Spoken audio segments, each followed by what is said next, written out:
ਸਤਿ ਸ਼੍ਰੀ ਅਕਾਲ। ਤੁਸੀਂ ਜੁੜੇ ਹੋਏ ਹੋ ਪੰਜਾਬੀ ਡੀ ਯੂਐਸਏ ਦੇ ਨਾਲ ਤੇ ਮੈਂ ਹਾਂ ਪ੍ਰਵੀਨ ਸ਼ਰਮਾ ਲੈ ਕੇ ਹਾਜ਼ਰ ਹਾਂ ਪ੍ਰੋਗਰਾਮ ਖਬਰ ਤੇ ਨਜ਼ਰ। ਅੱਜ ਦਾ ਇਹ ਖਬਰ ਤੇ ਨਜ਼ਰ ਪ੍ਰੋਗਰਾਮ ਸਾਲ 2026 ਦੀ 29 ਮਈ ਦਾ ਪ੍ਰੋਗਰਾਮ ਹੈ ਤੇ ਦਿਨ ਅੱਜ ਸ਼ੁੱਕਰਵਾਰ ਹੈ। ਪ੍ਰੋਗਰਾਮ ਦੇ ਵਿੱਚ ਕਈ ਅਹਿਮ ਤੇ ਕਈ ਖਾਸ ਖਬਰਾਂ ਨੂੰ ਲੈ ਕੇ ਚਰਚਾ ਕਰਨ ਦੇ ਲਈ ਜੁੜ ਚੁੱਕੇ ਨੇ ਪੰਜਾਬ ਤੋਂ ਸੀਨੀਅਰ ਪੱਤਰਕਾਰ ਅਤੇ ਉੱਘੇ ਲੇਖਕ ਅਤੇ ਸਰਗਰਮ ਸਮਾਜਿਕ ਕਾਰਕੁਨ ਦੀਪਕ ਸ਼ਰਮਾ ਚਨਾਰਥਲ ਜੀ। ਸ਼ਰਮਾ ਜੀ, ਸਤਿ ਸ਼੍ਰੀ ਅਕਾਲ। ਸਵਾਗਤ ਹੈ ਜੀ ਪੰਜਾਬੀ ਡੀ ਯੂਐਸਏ ਤੇ। ਸਤਿ ਸ਼੍ਰੀ ਅਕਾਲ ਪ੍ਰਵੀਨ ਜੀ, ਸਾਰੇ ਦਰਸ਼ਕਾਂ ਨੂੰ ਸਰੋਤਿਆਂ ਨੂੰ ਪਿਆਰ ਭਰੀ ਸਤਿ ਸ਼੍ਰੀ ਅਕਾਲ ਜੀ। ਸਤਿ ਸ਼੍ਰੀ ਅਕਾਲ ਜੀ। ਪ੍ਰੋਗਰਾਮ ਦੇ ਵਿੱਚ ਅੱਗੇ ਵਧਣ ਤੋਂ ਪਹਿਲਾਂ ਧੰਨਵਾਦ ਕਰਦੇ ਚੱਲੇ ਸਪਾਂਸਰਸ ਦਾ, ਜਿਹੜੇ ਜ਼ਰੀਆ ਬਣਦੇ ਨੇ ਇਹਨਾਂ ਪ੍ਰੋਗਰਾਮਾਂ ਨੂੰ ਤੁਹਾਡੇ ਤੱਕ ਪਹੁੰਚਾਉਣ ਦੇ ਲਈ। ਖਾਲਸਾ ਇੰਸ਼ੋਰੈਂਸ ਏਜੰਸੀ ਵਾਲੇ, ਜਿਨ੍ਹਾਂ ਤੋਂ ਤੁਸੀਂ ਹਰ ਤਰੀਕੇ ਦੀ ਇੰਸ਼ੋਰੈਂਸ ਲੈ ਸਕਦੇ ਹੋ। ਇੰਸ਼ੋਰੈਂਸ ਬਾਰੇ ਪਤਾ ਕਰਨ ਦੇ ਲਈ ਇਹਨਾਂ ਦਾ ਨੰਬਰ ਹੈ 468 272 2500। ਇਹ 1992 ਤੋਂ ਲਗਾਤਾਰ ਇੰਸ਼ੋਰੈਂਸ ਬਿਜ਼ਨਸ ਦੇ ਵਿੱਚ ਸ਼ਾਨਦਾਰ ਸੇਵਾਵਾਂ ਦੇ ਰਹੇ ਨੇ ਤੇ ਅਮਰੀਕਾ ਭਰ ਦੇ ਵਿੱਚ ਇੰਸ਼ੋਰੈਂਸ ਕਰਦੇ ਨੇ। ਓਬਾਮਾ ਕੇਅਰ, ਮੈਡੀਕੇਅਰ ਜਾਂ ਫਿਰ ਕਵਰਡ ਕੈਲੀਫੋਰਨੀਆ ਬਾਬਤ ਪਾਲਿਸੀ ਕਰਵਾਉਣ ਦੇ ਲਈ, ਸਲਾਹ ਲੈਣ ਦੇ ਲਈ ਅੱਜ ਹੀ ਕਾਲ ਕਰੋ 468 272 2500 ਤੇ। ਟਰਕੀਅਨ ਇਮੀਗ੍ਰੇਸ਼ਨ ਲਾਅ ਫਰਮ ਵਾਲੇ, ਜੇ ਟਰਕੀਆਣਾ ਟੋਨੀ ਟਰਕੀਆਣਾ ਦੇ ਨਾਲ ਤੁਸੀਂ ਯੂਐਸ ਇਮੀਗ੍ਰੇਸ਼ਨ ਬਾਬਤ ਕੋਈ ਵੀ ਸਲਾਹ ਕਰਨੀ ਹੈ, ਕੋਈ ਵੀ ਸਵਾਲ ਪੁੱਛਣਾ, ਤੇ ਇਹਨਾਂ ਦਾ ਨੰਬਰ ਹੈ 415 909 0503। Gurdeep Singh Birdi Clovis, Mandeep Singh San Jose, Onkar Singh Fresno, Gurnam Singh Antelope, Jarnail Singh Seattle, Mandeep Dhillon Yuba City ਤੇ ਲਾਲੀ ਸਿੰਘ ਗਰੇਵਾਲ ਫਰੀਮੌਂਟ ਤੋਂ। ਇਹਨਾਂ ਸਾਰੇ ਹੀ ਸਪਾਂਸਰਸ ਦਾ ਬਹੁਤ ਬਹੁਤ ਧੰਨਵਾਦ। ਤੇ ਜੇਕਰ ਤੁਸੀਂ ਵੀ ਪੰਜਾਬੀ ਡੀਐਸਏ ਦੇ ਇਹਨਾਂ ਪ੍ਰੋਗਰਾਮਾਂ ਨੂੰ ਸਪਾਂਸਰ ਕਰਨਾ ਚਾਹੁੰਦੇ ਹੋ ਤਾਂ ਸਟੂਡੀਓ ਦਾ ਨੰਬਰ ਹੈ 468 272 5200। ਖਬਰਾਂ ਦੀ ਸ਼ੁਰੂਆਤ ਕਰੀਏ ਜਿਹੜੀ ਕੌਂਸਲ ਚੋਣਾਂ ਦੇ ਵਿੱਚ ਆਮ ਆਦਮੀ ਪਾਰਟੀ ਕਹਿ ਰਹੀ ਹੈ ਕਿ ਸਾਡੀ ਜਿੱਤ ਹੋਈ ਹੈ। ਕੀ ਇਹ ਸੱਤਾ ਦੇ ਦਮ ਤੇ ਜਿੱਤੀਆਂ ਨੇ ਕੌਂਸਲ ਚੋਣਾਂ ਜੀ ਆਮ ਆਦਮੀ ਪਾਰਟੀ ਨੇ? ਦੇਖੋ, ਜਿਹੜੀਆਂ ਪੰਚਾਇਤੀ ਚੋਣਾਂ ਹੋਣ, ਕੌਂਸਲ ਚੋਣਾਂ ਹੋਣ, ਇਹਦੇ ਵਿੱਚ ਸਭ ਨੂੰ ਸਪਸ਼ਟ ਪਤਾ ਹੈ ਕਿ ਸੱਤਾਧਾਰੀ ਧਿਰ ਆਪਣੀ ਤਾਕਤ ਦੀ ਵਰਤੋਂ ਹੀ ਨਹੀਂ ਕਰਦੀ, ਦੁਰਵਰਤੋਂ ਵੀ ਕਰਦੀ ਹੈ। ਪੰਜਾਬ ਦੇ ਵਿੱਚ ਤੁਸੀਂ ਪਿਛਲਾ ਰਾਜ ਭਾਗ ਚਾਹੇ ਚੈੱਕ ਕਰਕੇ ਦੇਖ ਲਓ, ਚਾਹੇ ਅਕਾਲੀ ਬੀਜੇਪੀ ਦਾ ਰਾਜ ਰਿਹਾ ਹੋਵੇ, ਚਾਹੇ ਕਾਂਗਰਸ ਦਾ ਰਾਜ ਰਿਹਾ ਹੋਵੇ, ਉਸ ਸਮੇਂ ਵੀ ਇਹ ਧੱਕੇਸ਼ਾਹੀ ਹੁੰਦੀ ਆਈ ਹੈ ਜੀ। ਤੇ ਉਸੇ ਤਰ੍ਹਾਂ ਦਾ ਵਰਤਾਰਾ ਮਤਲਬ ਬਦਲਾਅ ਵਾਲਿਆਂ ਦੇ ਰਾਜ ਦੇ ਵਿੱਚ ਵੀ ਨਜ਼ਰ ਆਇਆ, ਜਿਹੜੇ ਪਹਿਲਿਆਂ ਨਾਲੋਂ ਵੀ ਹਰ ਮਾਮਲੇ 'ਚ 2 ਕਦਮ ਅੱਗੇ ਚੱਲਦੇ ਨੇ। ਉਸ ਨੂੰ ਲੈ ਕੇ ਮਜੀਠੇ ਤੋਂ ਲੈ ਕੇ ਕਿੰਨਿਆਂ ਨੂੰ, ਮਤਲਬ ਜੇ ਮਜੀਠੀਆ ਵਰਗਾ ਬੰਦਾ ਕਹਿ ਰਿਹਾ ਕਿ ਮੇਰੇ ਨਾਲ ਸ਼ਰੇਆਮ ਧੱਕਾ ਹੋ ਰਿਹਾ ਤੇ ਉੱਥੇ ਨਜ਼ਰ ਆਉਂਦਾ ਕਿ ਜੀ ਹਾਂ, ਕਦੇ ਤੁਸੀਂ ਉਹਨਾਂ ਦੀਆਂ ਕਹਿੰਦੇ ਹੋ ਕਿ 8 ਤੇ ਲੀਡ ਕਰ ਰਹੇ ਨੇ, ਫਿਰ ਉਹ ਜੀ 6 ਤੇ ਹੀ ਸਿਮਟ ਗਏ ਜੀ, ਨਹੀਂ ਜੀ ਹੁਣ ਤਾਂ ਜੀ 4 ਰਹਿ ਗਈਆਂ ਜੀ, ਮਤਲਬ ਇਸ ਤਰ੍ਹਾਂ ਦੀਆਂ ਗੱਲਾਂ। 10 ਤੇ ਹਾਰ ਗਏ ਜੀ, 12 ਤੇ ਹਾਰ ਗਏ। ਤੇ ਇਹ ਤੋਂ ਇਲਾਵਾ ਕਿੰਨੇ ਹੀ ਬਾਹਰ ਆ ਕੇ ਰੌਲਾ ਪਾਉਂਦੇ ਰਹੇ ਨੇ, ਕਿੰਨੇ ਹੀ ਵਾਰਡਾਂ 'ਚੋਂ ਇਹ ਮਾਮਲਾ ਆਇਆ ਕਿ ਜੀ ਸਾਨੂੰ ਸਾਹਮਣੇ ਬਿਠਾ ਕੇ ਵੀ ਸਾਨੂੰ ਦਿਖਾਈਆਂ ਨਹੀਂ ਗਈਆਂ, ਆਪਣੇ ਵਾਲੇ ਪਾਸੇ ਹੀ ਕਰਕੇ ਗਿਣਦੇ ਰਹੇ ਕਿ ਇਹ ਵੀ ਨਹੀਂ ਦਿਖਾਈ ਜੀ ਕਿ ਮੋਹਰ ਉਹਦੀ ਹੈ ਕਿ ਸਾਡੀ ਹੈ ਨਾ।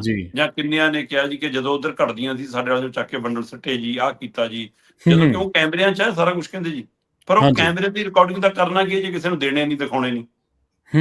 ਸਹੀ ਹੈ। ਇਸ ਲਈ ਇਸ ਪਹਿਲੂ ਦੇ ਉੱਤੇ ਚਰਚਾ ਖੂਬ ਹੈ। ਪਰ ਜਦੋਂ ਤੁਸੀਂ ਚੋਣ ਪ੍ਰਕਿਰਿਆ 'ਚ ਆ ਗਏ ਤੇ ਤੁਸੀਂ ਵੋਟਾਂ ਪਵਾ ਲੀਆਂ, ਗਿਣਤੀ ਹੋ ਗਈ, ਕਿਸੇ ਨੂੰ ਸਰਟੀਫਿਕੇਟ ਜਾਰੀ ਹੋ ਗਿਆ, ਉਸ ਤੋਂ ਬਾਅਦ ਹੁਣ ਜਾਓ ਅਦਾਲਤ, ਕਰੋ ਜੋ ਕਰਨਾ, ਪਰ ਇੱਕ ਵਾਰ ਅਗਲੇ ਆਪਣਾ ਢੋਲ ਵਜਾ ਗਏ ਤੇ ਅਗਲਿਆਂ ਨੇ ਆਪਣੇ ਹਾਰ ਪਵਾ ਲਏ। 7555 ਉਮੀਦਵਾਰਾਂ ਦਾ ਭਵਿੱਖ ਤੈਅ ਹੋਣਾ ਸੀਗਾ ਕੱਲ ਜਦੋਂ ਗਿਣਤੀ ਸ਼ੁਰੂ ਹੁੰਦੀ ਹੈ। ਸਹੀ ਹੈ। ਤੇ ਦੇਰ ਰਾਤ ਤੱਕ, ਮਤਲਬ ਅੱਧੀ ਰਾਤ ਬੀਤਣ ਤੋਂ ਬਾਅਦ ਵੀ ਅਜੇ ਵੀ ਨਤੀਜੇ ਪੂਰੇ ਨਹੀਂ ਬਣਨੇ ਜਾ ਸਕੇ। ਤੁਸੀਂ ਇੱਥੋਂ ਅੰਦਾਜ਼ਾ ਲਾ ਲਓ ਕਿ ਕਿੰਨੀ ਥਾਵਾਂ ਦੇ ਉੱਤੇ ਧਰਨੇ ਪ੍ਰਦਰਸ਼ਨ ਕਰਨੇ ਪੈ ਗਏ। 1977 ਵਾਰਡ ਨੇ ਜੀ ਜਿਨ੍ਹਾਂ ਦੇ ਨਤੀਜੇ ਸਪਸ਼ਟ ਰੂਪ 'ਚ ਸਾਹਮਣੇ ਆਉਣੇ, ਤੇ ਅਜੇ ਤੱਕ ਵੀ 1977 ਚੋਂ 1969 ਦੇ ਹੀ ਨਤੀਜੇ ਨੇ ਸਾਡੇ ਕੋਲ। ਤੇ ਸਵੇਰ ਚੜ ਗਈ, ਸਵੇਰ ਦੇ ਸਾਡੇ ਇੱਥੇ ਅਗਲੇ ਦਿਨ ਦਾ ਮਤਲਬ ਕਿ ਸ਼ਨੀਵਾਰ ਦੀ ਸਵੇਰ ਦੇ ਦਿਨ ਚੜਿਆ ਹੋਇਆ ਅਜੇ ਵੀ। ਤੇ ਉਹ 1969 ਦੇ ਹਿਸਾਬ ਨਾਲ ਵੀ ਜੇ ਮੈਂ ਹਿਸਾਬ ਲਾਉਣਾ ਤਾਂ ਉਹਦੇ ਵਿੱਚੋਂ ਆਮ ਆਦਮੀ ਪਾਰਟੀ 954 ਵਾਰਡ ਜਿੱਤ ਕੇ ਸਾਹਮਣੇ ਆਈ ਹੈ। 954 ਵਾਰਡ ਥੋੜੇ ਨਹੀਂ ਹੁੰਦੇ, ਬਹੁਤ ਵੱਡਾ, ਪਰ 50% ਤੋਂ ਘੱਟ ਹੈ। ਇਹ ਵੀ ਪਹਿਲੂ ਹੈ ਕਿ ਤੁਸੀਂ 50% ਦਾ ਅੰਕੜਾ ਵੀ ਨਹੀਂ ਛੂ ਸਕੇ। 954 ਦੇ ਹਿਸਾਬ ਨਾਲ ਜੇ ਮੈਂ ਦੇਖਦਾ ਤਾਂ ਜੇ ਅੱਧੇ ਵੀ ਲੈਣੇ ਸੀ 969 ਦੇ ਵਿੱਚੋਂ ਵੀ, ਤਾਂ ਵੀ 984 ਚਾਹੀਦੇ ਨੇ। ਤੁਸੀਂ 954 ਤੇ, ਪਰ ਬਹੁਤ ਵੱਡੀ ਲੀਡ ਹੈ, ਬਾਕੀਆਂ ਨਾਲੋਂ ਬਹੁਤ ਫਰਕ ਹੈ। ਇਸ ਲਈ ਆਮ ਆਦਮੀ ਪਾਰਟੀ ਇਸ ਨੂੰ ਆਪਣੇ ਤਾਕਤ ਵਜੋਂ ਦਿਖਾਏਗੀ ਕਿ ਦੇਖੋ ਅਸੀਂ ਕਿਵੇਂ ਜਿੱਤ ਕੇ ਆਏ ਹਾਂ। ਦੂਏ ਨੰਬਰ ਤੇ ਕਾਂਗਰਸ ਆਈ ਜ਼ਰੂਰ, ਪਰ ਕਾਂਗਰਸ ਤੇ ਆਮ ਆਦਮੀ ਪਾਰਟੀ ਦੇ ਵਿੱਚ ਪਾੜਾ ਬਹੁਤ ਵੱਡਾ ਦਿਖ ਰਿਹਾ। 393 400 ਵੀ ਪੂਰਾ ਨਹੀਂ ਅਜੇ ਫਿਲਹਾਲ ਹੋਇਆ। ਹਾਂ, ਜਿਹੜੀਆਂ 7-8 ਸੀਟਾਂ ਰਹਿੰਦੀਆਂ ਨੇ, ਜੇ ਉਹਦੇ ਨਤੀਜੇ ਆ ਜਾਣ ਤਾਂ ਉਹਦੇ ਵਿੱਚੋਂ 7 ਦੀ 7-8 ਲੈ ਜਾਣ ਤਾਂ ਬਣਦਾ, ਪਰ ਉਹ ਬਣਨਾ ਨਹੀਂਗਾ। ਇਸ ਲਈ ਇਹ 393 400 ਤੋਂ ਥੱਲੇ ਥੱਲੇ ਕਾਂਗਰਸ ਨਜ਼ਰ ਆਈ ਹੈ।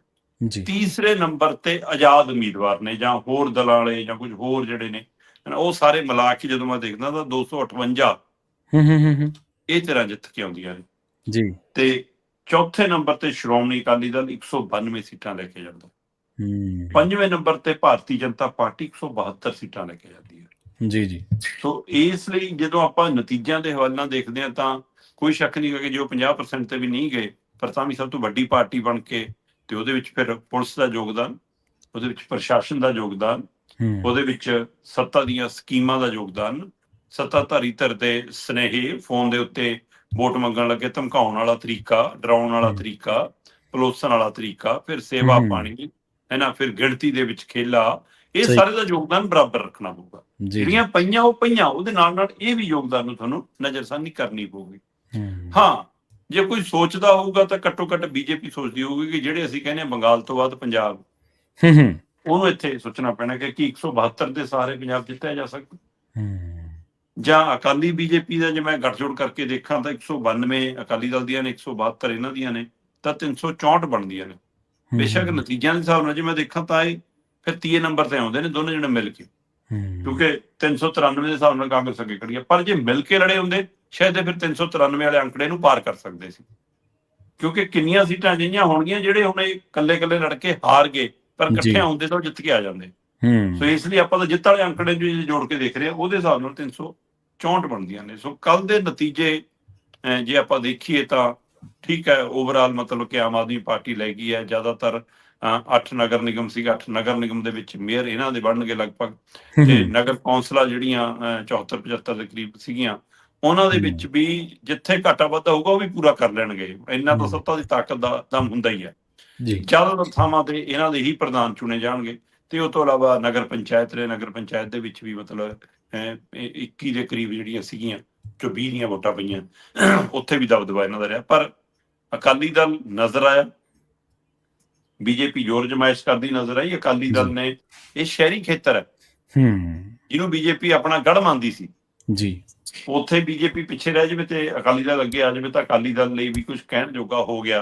ਘੱਟੋ ਘੱਟ ਹੋਰ ਨਹੀਂ ਤਾਂ ਕਿਸੇ ਨੂੰ ਬੀਜੇਪੀ ਨੂੰ ਤਾਂ ਕਹਿਣ ਜੋਗਾ ਹੋ ਗਿਆ, ਹੈ ਨਾ, ਕਿ ਦੇਖ ਲਓ ਭਾਈ ਅਸੀਂ ਤਾਂ ਆਪਣੇ ਸ਼ਹਿਰਾਂ 'ਚ ਵੀ ਥਾਂ ਰੱਖਦੇ ਆ, ਤੁਸੀਂ ਦੱਸੋ ਹੁਣ ਕੀ ਕਰਦੇ। ਪਰ ਕੀ ਇਹਦੇ ਨਾਲ ਉਹਨਾਂ ਦੀ ਗੱਠਜੋੜ ਦੀ ਗੱਲ ਅੱਗੇ ਤੁਰੂਗੀ, ਇਹ ਦੇਖਣ ਵਾਲੀ ਗੱਲ ਹੋਊਗੀ। ਸਹੀ ਹੈ, ਕਾਂਗਰਸ ਠੀਕ ਹੈ ਆਪਣਾ ਜ਼ੋਰ ਜਮਾਇਸ਼ ਕਰ ਗਈ, ਪਰ ਜਿੰਨਾ ਉਹ ਸੋਚਦੇ ਨੇ ਕਿ ਅਸੀਂ ਆਏ ਖੜੇ ਆ, ਉਹਨਾਂ ਦਮ ਦਿਖਿਆ ਨਹੀਂ, ਜਾਂ ਉਹਨਾਂ ਦਮ ਦਿਖਾ ਨਹੀਂ ਸਕੇ। ਜਦੋਂ ਕਿ ਥੱਲੇ ਵਾਲੇ ਲੀਡਰ ਵਰਕਰ ਲੜਦੇ ਦਿਖੇ, ਪਰ ਪਾਰਟੀ ਦੇ ਮੋਢੀ ਉਵੇਂ ਲੜ ਕੇ ਨਹੀਂ ਦਿਖੇ। ਇਹ ਸਾਰੇ ਸਵਾਲ ਖੜੇ ਨੇ। ਸੋ ਇਸ ਲਈ ਜੋ ਵੀ ਹੋਵੇ, ਹੁਣ ਜਿਹੜੇ ਨਤੀਜੇ ਨੇ ਇਹਦੇ ਹਿਸਾਬ ਨਾਲ ਆਮ ਆਦਮੀ ਪਾਰਟੀ ਕਹੂਗੀ ਕਿ ਸਾਡੀ ਝੰਡੀ ਜੀ। ਤੇ ਇਸੇ ਦਰਮਿਆਨ ਗੱਲ ਕਰ ਲਈ ਆਮ ਆਦਮੀ ਪਾਰਟੀ ਦੇ ਮੁੱਖ ਮੰਤਰੀ ਦੀ, ਕਹਿੰਦੇ ਭਗਵੰਤ ਮਾਨ ਆਪ ਖੁਦ ਨੂੰ ਇਸ ਮਾਮਲੇ ਦੇ ਵਿੱਚ ਜਿਹੜਾ ਉਹ ਫਾਈਨਲ ਦੇ ਵਿੱਚ ਦੇਖ ਰਹੇ ਆ। ਇਹਦੇ 'ਚ ਕਿੰਨਾ ਕੁ ਸੱਚ ਤੇ ਕਿੰਨਾ ਕੁ ਝੂਠ ਹੈ ਜੀ? ਦੇਖੋ, ਨਤੀਜੇ ਜਦੋਂ ਉਹਨਾਂ ਦੇ ਹੱਕ 'ਚ ਆਉਣ ਤਾਂ ਉਹ ਕਿਉਂ ਨਾ ਕਹਿਣ। ਭਗਵੰਤ ਮਾਨ ਉਹਨਾਂ ਨੇ ਕੱਲ ਪ੍ਰੈਸ ਕਾਨਫਰੰਸ ਕੀਤੀ, ਪ੍ਰੈਸ ਕਾਨਫਰੰਸ ਦੇ ਵਿੱਚ ਉਹ ਦਮ ਭਰ ਰਹੇ ਸੀਗੇ ਵੀ ਉਹ ਕਹਿੰਦੇ ਕਿ ਦੇਖੋ ਜੀ ਅਸੀਂ ਤਾਂ ਸਭ ਤੋਂ ਵੱਡੀ ਧਿਰ ਬਣ ਕੇ ਆ ਗਏ, ਤੁਸੀਂ ਕੋਈ ਵੀ ਚੋਣ ਆਉਂਦੀ ਆ ਹਰ ਚੋਣ 'ਚ ਕਹਿ ਦਿੰਦੇ ਹੋ ਜੀ ਸੈਮੀਫਾਈਨਲ, ਕਿ ਜੀ ਕਹਿੰਦੇ ਜੀ ਲੋਕ ਸਭਾ ਆ ਜਾਵੇ ਤਾਂ ਵੀ ਤੁਸੀਂ ਕਹਿੰਦੇ ਹੋ 2027 ਦਾ ਸੈਮੀਫਾਈਨਲ, ਜਿਮਨੀ ਚੋਣਾਂ ਆਈਆਂ ਤਾਂ ਵੀ ਤੁਸੀਂ ਕਹਤਾ ਜੀ ਹੈ ਨਾ 2027 ਦਾ ਸੈਮੀਫਾਈਨਲ, ਪੰਚਾਇਤੀ ਚੋਣਾਂ ਆਈਆਂ ਤੁਸੀਂ ਤਾਂ ਵੀ ਕਹਤਾ ਜੀ ਸੈਮੀਫਾਈਨਲ, ਹੁਣ ਤੁਸੀਂ ਕੌਂਸਲ ਚੋਣਾਂ ਨੂੰ ਵੀ ਕਹੀ ਜਾਂਦੇ ਸੀ ਸੈਮੀਫਾਈਨਲ। ਮਤਲਬ ਮੀਡੀਆ ਨੂੰ ਝੇਡਾਂ ਕਰ ਰਹੇ ਸੀਗੇ ਨਾ, ਤੇ ਜੀ ਕਹਿੰਦੇ ਦੇਖ ਲਓ ਫਿਰ ਅਸੀਂ ਤਾਂ ਹਰ ਵਾਰ ਸੈਮੀਫਾਈਨਲ ਖੇਡ ਕੇ ਫਾਈਨਲ 'ਚ ਪਹੁੰਚ ਜਾਂਦੇ, ਤੁਸੀਂ ਪਹੁੰਚਾਉਂਦੇ ਨਹੀਂ ਸਾਨੂੰ ਫਾਈਨਲ 'ਚ। ਹੁਣ ਤਾਂ ਕਹਿ ਦਿਓ ਨਾ ਕਿ ਅਸੀਂ ਫਾਈਨਲ 'ਚ ਆ, ਪਰ ਕਹਿੰਦੇ ਮੈਂ ਤਾਂ ਫਾਈਨਲ 'ਚ ਆ ਗਿਆ, ਮੇਰੀ ਪਾਰਟੀ ਦਾ ਫਾਈਨਲ 'ਚ ਆ ਗਈ, ਮੈਨੂੰ ਇਹ ਦੱਸੋ ਕਿ ਸਾਡੇ ਨਾਲ ਮੁਕਾਬਲਾ ਕਿਹੜੀ ਧਿਰ ਦਾ। ਮਤਲਬ ਉਹ ਇਸ ਨਰੇਟਿਵ ਨੂੰ ਲੈ ਕੇ ਜਾ ਰਹੇ ਸੀਗੇ ਵੀ ਕਿ ਦੇਖੋ ਅਸੀਂ ਤਾਂ ਹਰ ਚੋਣ ਜਿੱਤੀ ਆ, ਤੇ ਉਸ ਚੋਣ ਜਿੱਤਣ ਤੋਂ ਬਾਅਦ ਹੁਣ ਸਾਡੇ ਨਾਲ 2027 ਤੁਸੀਂ ਕਿਹਨੂੰ ਰੱਖ ਕੇ ਦੇਖਦੇ ਹੋ। ਕੋਈ ਸ਼ੱਕ ਨਹੀਂ ਇਹਨਾਂ ਚੋਣਾਂ ਦੇ ਵਿੱਚ ਆਪਾਂ ਗੱਲ ਕਰਦੇ ਹਾਂ ਕਿ ਆਮ ਆਦਮੀ ਪਾਰਟੀ ਦੀ ਪੂਰੀ ਝੰਡੀ ਰਹੀ ਆ, ਪਰ ਉਹ 'ਚ ਤੁਹਾਨੂੰ ਚਮਕੌਰ ਸਾਹਿਬ ਵੀ ਦੇਖਣਾ ਪੈਣਾ, ਚੰਨੀ ਲੈ ਗਿਆ ਤੇ ਉੱਥੇ ਲੱਭੇ ਨਹੀਂ ਕਿਤੇ ਹੋਰ। ਤੁਹਾਨੂੰ ਕਪੂਰਥਲਾ ਵੀ ਦੇਖਣਾ ਪੈਣਾ, ਉੱਥੇ ਰਾਣਾ ਗੁਰਜੀਤ ਲੈ ਗਿਆ। ਸੁਲਤਾਨਪੁਰ ਲੋਧੀ ਵੀ ਦੇਖਣਾ ਪੈਣਾ, ਉਹਦਾ ਮੁੰਡਾ ਲੈ ਗਿਆ, ਹੈ ਨਾ। ਮਜੀਠੀਏ ਦੇ ਵਿੱਚ ਜੇ ਅਗਲੇ ਕਹਿੰਦੇ ਸਹੀ ਚੋਣ ਹੁੰਦੀ ਤਾਂ ਵੀ ਅਸੀਂ ਜਿੱਤ ਕੇ ਸੀ, ਨਹੀਂ 7-6 ਤਾਂ ਹੁਣ ਵੀ ਹੋਇਆ। ਸੋ ਇਸ ਤਰੀਕੇ ਕਰਨ ਨਾਲ ਕਿੰਨੀ ਥਾਵਾਂ ਨੇ ਅਬੋਹਰ ਉੱਥੇ ਬੀਜੇਪੀ ਲੈ ਗਈ, ਹੈ ਨਾ। ਤੇ ਉਹ ਰਾਏਕੋਟ ਜਿਹੜਾ ਬੰਦਾ ਹੱਥ ਪੈਰ ਤੋੜੇ ਸਾਰਾ ਕੁਝ ਕੀਤਾ, ਉਹ ਹਸਪਤਾਲ ਪਿਆ ਸੀ, ਉੱਥੋਂ ਬੈਠਾ ਜੇ ਪਿਆ ਜਿੱਤ ਗਿਆ ਉਹ। ਸੋ ਇਸ ਲਈ ਇਹ ਦ੍ਰਿਸ਼ਟਤਾ ਦੇਖਣੇ ਪੈਣਗੇ। ਹਾਂ, ਜਿਹੜੀ ਗੱਲ ਇਸ ਤਰੀਕੇ ਕਰਨ ਨਾਲ ਜੇ ਸਮਝ ਨਹੀਂ ਹੋਵੇ ਤਾਂ ਮੈਂ ਵੱਡੇ ਦਿਗਜਾਂ ਨੂੰ ਦੇਖ ਰਿਹਾ ਸੀਗਾ ਧੂਰੀ ਦੇ ਵਿੱਚ, ਮਤਲਬ ਆਮ ਆਦਮੀ ਪਾਰਟੀ ਪੂਰੇ ਦਮਖਮ ਨਾਲ ਲੈ ਕੇ ਗਈ, 19 ਸੀਗੀ 21 ਸੀਗੀਆਂ, 21 ਚੋਂ 19 ਲੈ ਗਈ, ਹੈ ਨਾ। ਇਸੇ ਤਰ੍ਹਾਂ ਰਾਜਾ ਵੜਿੰਗ ਦਾ ਗਿੱਦੜਵਾਹ ਕਾਂਗਰਸ ਵੀ ਆਪਣਾ ਗੜ੍ਹ ਮੰਨਦੀ ਹੈ, ਰਾਜਾ ਵੜਿੰਗ ਰਾਹੀਂ ਅਕਾਲੀ ਦਲ ਵੀ ਆਪਣਾ ਗੜ੍ਹ ਮੰਨਦੇ ਆ। ਪਰ ਉੱਥੇ ਆਮ ਆਦਮੀ ਪਾਰਟੀ ਲੈ ਗਈ 19 ਚੋਂ 17 ਸੀਟਾਂ ਆਮ ਆਦਮੀ ਪਾਰਟੀ ਜਿੱਤ ਗਈ।